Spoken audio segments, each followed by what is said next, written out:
Bom dia a todos. Primeiramente, agradecer aí professor Eurico, professor Isaías, pelo convite aqui do Núcleo de Estudos Fiscais, para vir aqui e conversar sobre um tema de relevância, de grande importância para a nossa federação, que é a questão do ICMS e a guerra fiscal. Na verdade, nós estamos aí comemorando os 15 anos da Lei de Responsabilidade Fiscal, na apresentação anterior do ministro Martos, mas o tema da guerra fiscal tem certamente pelo menos o dobro disso, né? Certamente o dobro disso em termos de discussão. Talvez não tenhamos um tema tão discutido, tão debatido em nosso país como o tema da guerra fiscal do ICMS. E a ideia aqui é nós fazermos um relato de em que ponto nós estamos, né? Se, de fato, avançamos e em que ponto nós estamos. Eu recebi só uma das mensagens que o ministro Martos recebeu, dizendo que o tempo era de 20 minutos. A segunda, de que eu podia ultrapassar, eu não recebi, né? Então, vamos tentar nos disciplinarmos para falar nos 20 minutos. E, de fato, apesar do tema estar aí há tanto tempo na discussão, sobre muito pouco dele existe consenso, né? Sobre muito pouco dele existe consenso. Mas há um sentimento assim muito forte de que nós já passamos da hora de conseguir uma solução para esse problema, pelas consequências que ele tem gerado e tem produzido em termos da insegurança jurídica, do ambiente de negócios, né, da paralisação de decisões importantes de investimentos e, sobretudo, da erosão da base tributária do ICMS, com prejuízos gerais para todos os estados. E o que é que nós temos trabalhado e em que ponto nós estamos? Primeiramente, ressaltar, e é importante isso, que o que nós estamos trabalhando é uma tentativa de sair dessa guerra fiscal. Quer dizer, nós não estamos tratando de trazer o ICMS para os princípios gerais de um IVA clássico, como idealmente seria desejável. Mas isso fará parte, certamente, como o secretário Apia há pouco falou, da segunda fase desse trabalho, né? Nós estamos diante realmente de uma crise, que é sair da guerra fiscal, e o nosso desafio é tentar construir essa saída a menos traumática possível, porque, certamente, traumas irão ser gerados com essa saída dessa crise. E o que é que nós entendemos como a reforma do ICMS, com o objetivo claro, como eu me referi, de sair da crise, né? E essa reforma está composta aí em, pelo menos, 5 pontos, né?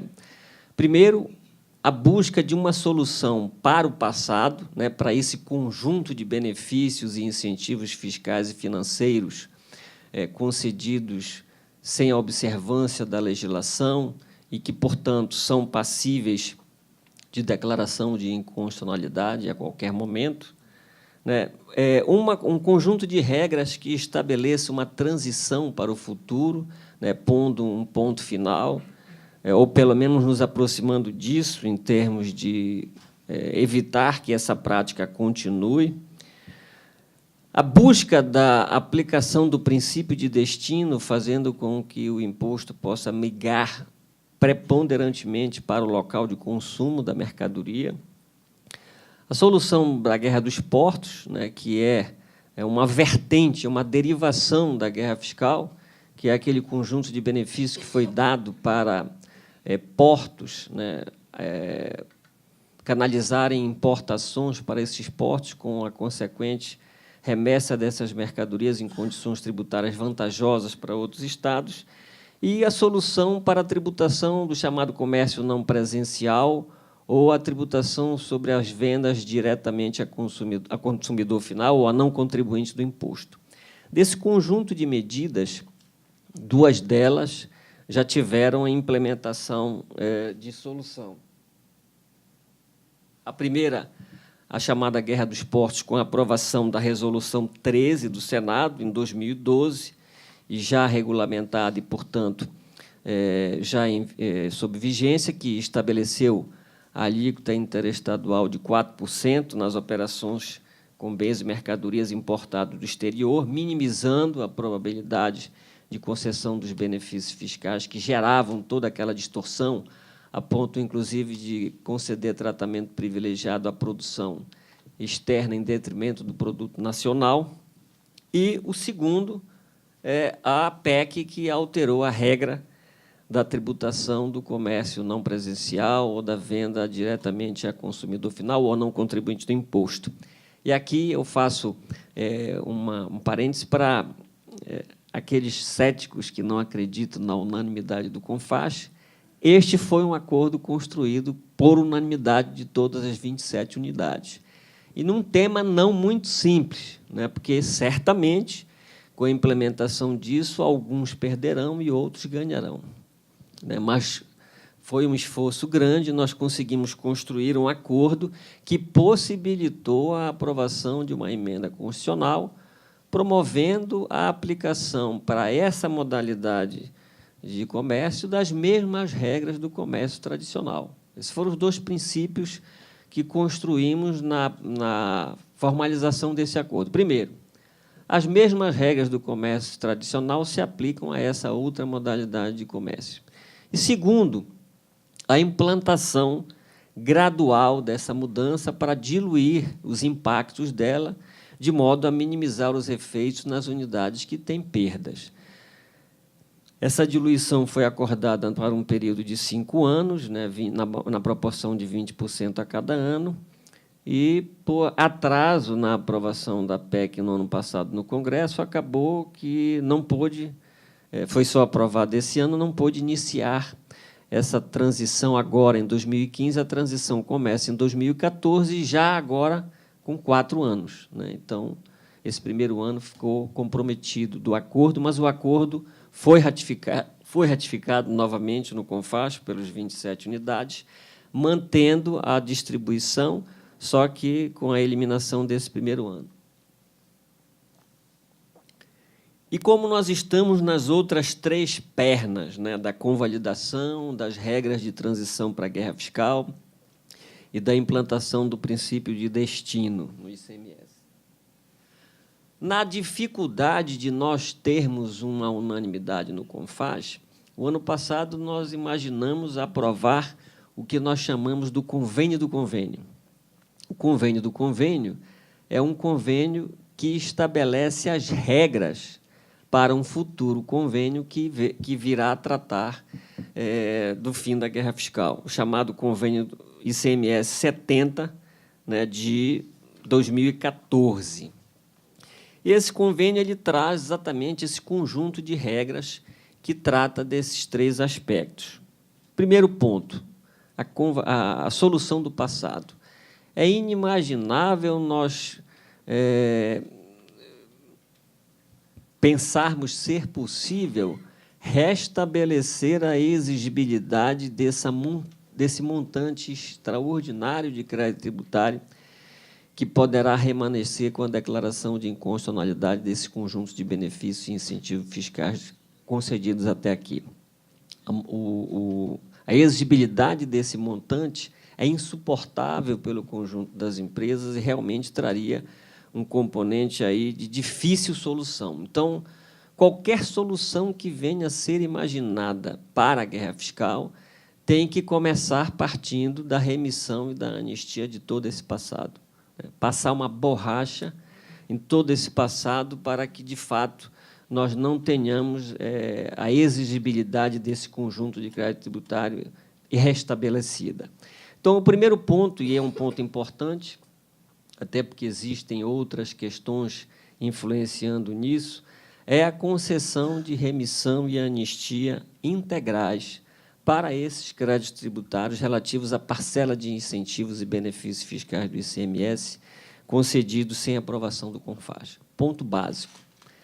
Porém, é claro, para que isso seja efetivo, nós aí estamos propondo o princípio da publicidade, o princípio da transparência, né? O professor Eurico falou muito sobre isso ontem. É preciso que todos os estados deem publicidade, publicando nos seus respectivos diários oficiais, de todos os benefícios e incentivos fiscais concedidos e que vão ser objeto desse benefício da remissão e da anistia. Por incrível que possa parecer, existe um conjunto relevante de benefícios desse tipo que nós não conhecemos, porque não foram publicados, não foram dada publicidade, não existe transparência, parece até algo secreto, sigiloso, né? Então, o convênio estabelece a obrigatoriedade da publicidade para que aquele benefício seja alcançado com o benefício da remissão e da anistia. E, após a publicação, o registro e o depósito de todos esses atos que foram concessivos desse conjunto de benefícios fiscais.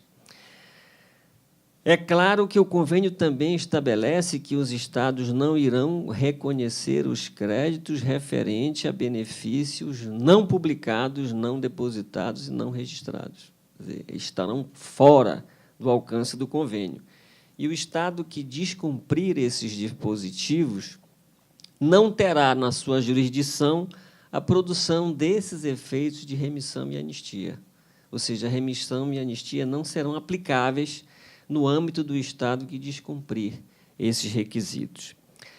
Então, para esse conjunto de benefícios e incentivos publicados, depositados e registrados e, portanto, alcançado com a remissão e anistia, o convênio também autoriza o estado a conceder nas mesmas condições por um período, que nós chamamos o período de transição para a finalização da guerra fiscal. E esse período ele está escalonado, né? Propomos aí um período de 15 anos para as atividades agropecuárias e industriais, inclusive aqueles investimentos em infraestrutura rodoviária, ferroviária, portuária, aeroportuária e de transporte urbano. Então, para esse conjunto de benefícios, o prazo de transição é de 15 anos, então o Estado está autorizado a conceder nos moldes em que o benefício foi objeto dessa publicação. O segundo são aqueles investimentos nas atividades portuária e aeroportuária vinculada ao comércio internacional, onde o período de transição é 8 anos. O terceiro, operações com produtos agropecuários e extrativo vegetal in natura, período de 3 anos.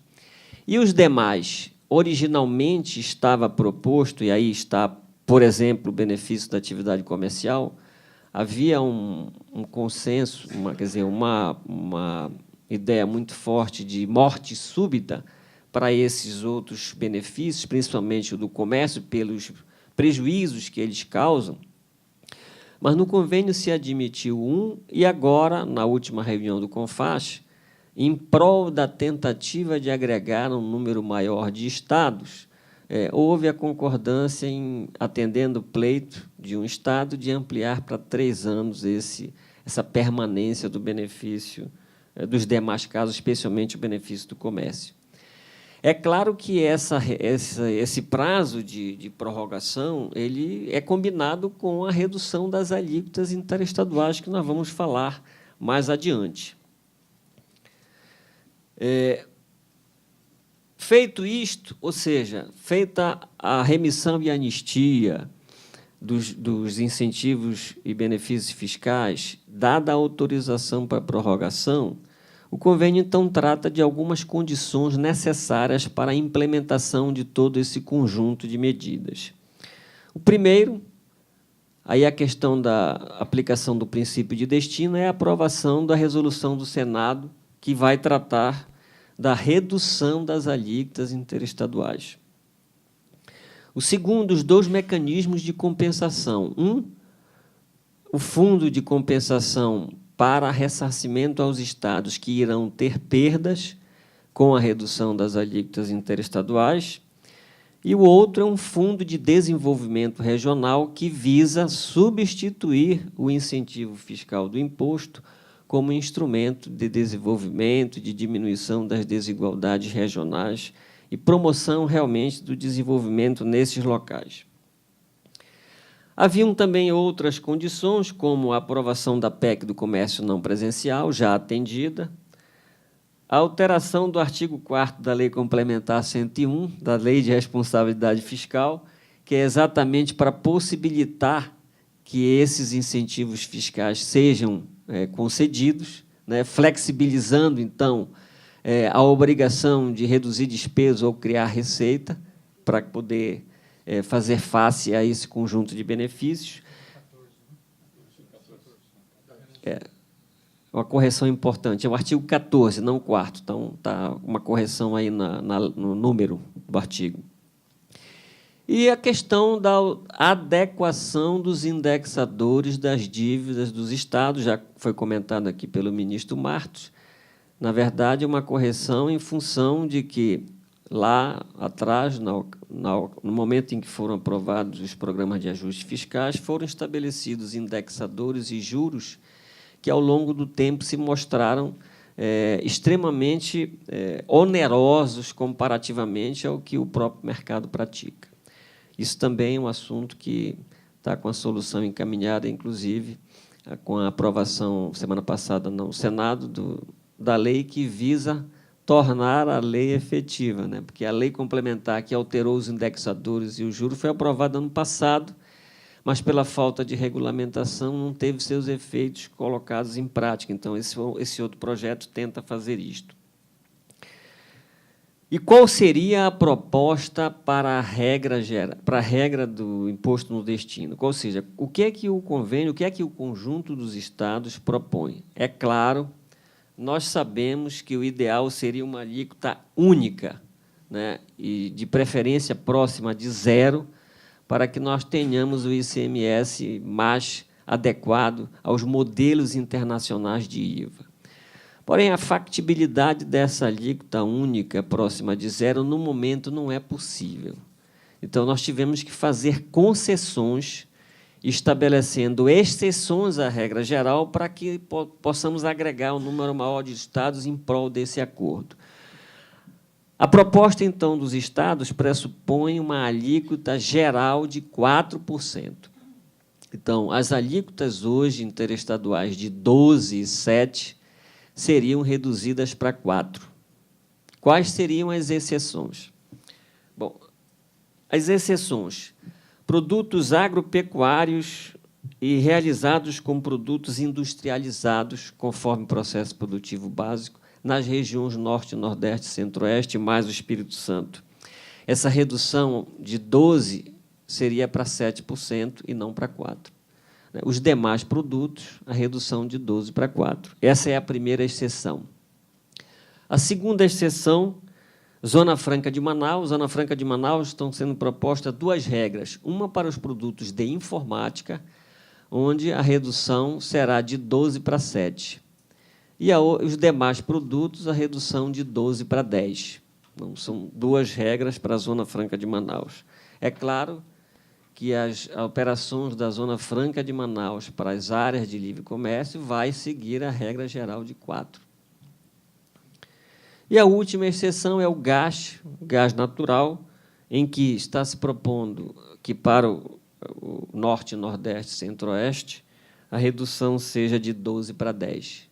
Então, são essas exceções que possibilitaram que nós pudéssemos agregar um número maior de unidades em torno deste acordo. Não é o ideal, mas nós sabemos que, nesse momento, a alíquota única, seja 4% ou um valor menor do que isso, teria muita dificuldade de avançar na implementação deste acordo e para que nós possamos sair dessa crise, desse imbróglio que nós estamos.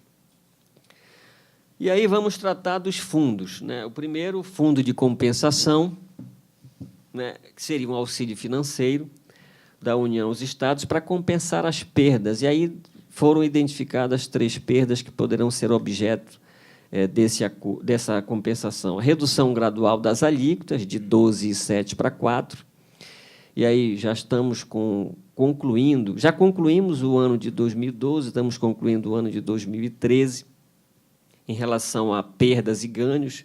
Pelos números de 2012, 1/3 das 27 unidades tem perdas e 2/3 tem ganhos com essa redução de alíquotas. Também implementação da Resolução 13 do Senado, para aqueles estados que tiveram perda, e a última, a repartição entre origem e destino do ICMS sobre o comércio não presencial, essa última PEC. É claro que, no cálculo dessas perdas, e aí está o grande desafio, como comentava há pouco com o secretário Api, terão que ser considerados os benefícios e incentivos fiscais existentes.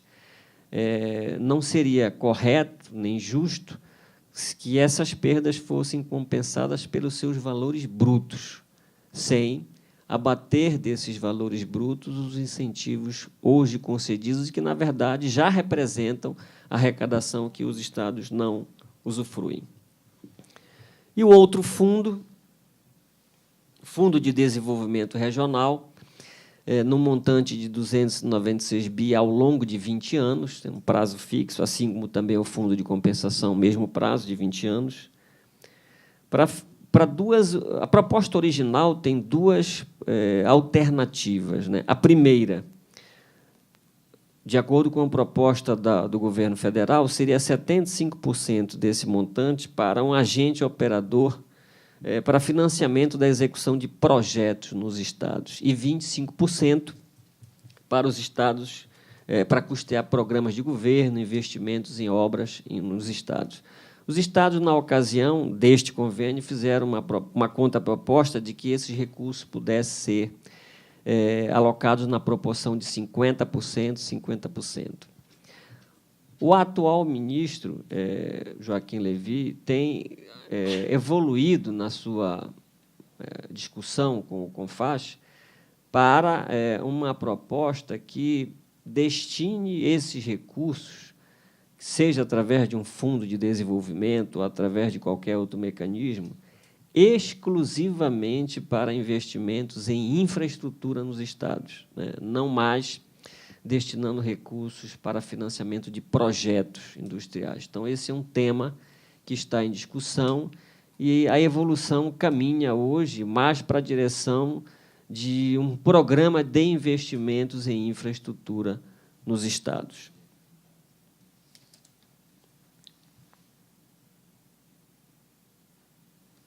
Aí um resumo dos diversos atos e projetos que hoje tratam desse tema. A dificuldade maior, uma das causas da dificuldade de avançarmos mais rapidamente na solução dessa questão é porque, de fato, nós temos 3 atores a desempenhar, cada um o seu papel nesse conjunto de medidas que virá trazer a solução da guerra fiscal. Primeiro, o próprio CONFAZ, né, nas suas prerrogativas de aprovação de remissão e anistia, de aprovação das regras de transição, das regras para que essa remissão e anistia sejam concedidas, que são competências exclusivas do CONFAZ. O segundo, o Senado, na aprovação da resolução que vai estabelecer as alíquotas interestaduais, então, é a competência do Senado. E o terceiro, o governo federal, nos instrumentos de compensação, de suporte e apoio a esse conjunto de reformas. Então, são 3 atores aí que estão em diálogo permanente, um diálogo assim, muito mais frequente nos últimos anos, na tentativa de cada um fazer com que a sua parte seja cumprida nesse conjunto todo de reforma. Tivemos a medida provisória 599, de 2013, que traz esse conjunto de propostas. Por falta de acordo, essa medida provisória não foi votada e perdeu a eficácia, mas o texto dela foi colocado no PLS 106, de 2013. Nós temos a proposta de resolução do Senado 1, de 2013, que foi aprovada na Comissão de Assuntos Econômicos, mas também, por falta de acordo, não foi ao plenário, mas que está agora com a sua tramitação retomada, já houve a designação do novo relator, o senador do Mato Grosso, o Wellington Fagundes, inclusive já deve fazer uma audiência pública na próxima semana, na quarta-feira, para discutir essa PRS 1 de 2013. O PLS 130 de 2014, que vai ser objeto, inclusive, da fala do meu prezado amigo Cabreira, mais adiante. Esse PLS, ele originalmente pretendia promover a remissão, anistia e convalidação de benefícios, mas, ao longo das discussões, se conseguiu demonstrar que o Congresso não poderia fazer isso, e ele acabou derivando para tratar do quórum do CONFAS, diferente da unanimidade, e especificamente para a votação e aprovação deste convênio que tratará do fim da guerra fiscal. E a PEC 41 de 2014, que, na verdade, tem o mesmo texto da MP 599 de 2013 e o mesmo texto do PLS 106 de 2013. Então, são todos esses instrumentos, projetos que estão em tramitação e que tratam desse conjunto de propostas relativas ao fim da guerra fiscal. Qual é a situação hoje disto? Na última reunião do ano passado, este convênio ICMS 70 teve a adesão de 21 estados. Este ano, nós já conseguimos que esta adesão aumentasse para 23. Houve o acréscimo de 4 estados, mas a saída de 2. Então, no líquido, de 21, alcançamos 23. Os esforços continuam e, aliás, o Ministério da Fazenda, o próprio ministro Joaquim Levy está empenhado pessoalmente na tentativa de chegar à solução dessa questão. Nós temos uma expectativa positiva de conseguir chegar a pelo menos 25 nos próximos dias, nas próximas 2 semanas, e aí ficaríamos com somente 2 estados para serem objeto de trabalho, para a gente tentar, então, ainda esse ano, aprovar esse convênio e dar início à verdadeira reforma do ICMS, resolvendo o problema da guerra fiscal e, a partir daí, iniciando a discussão para adequar o nosso principal imposto às regras e aos princípios de um IVA mais moderno, mais adequado, com o estágio de desenvolvimento que o Brasil está e que pretende prosseguir. Resumidamente, eram essas as minhas colocações. Passei um pouco dos 20 minutos, mas estou aí à disposição para as perguntas. Professor Eurico, professor Isaías, mais uma vez, obrigado pelo convite. Final.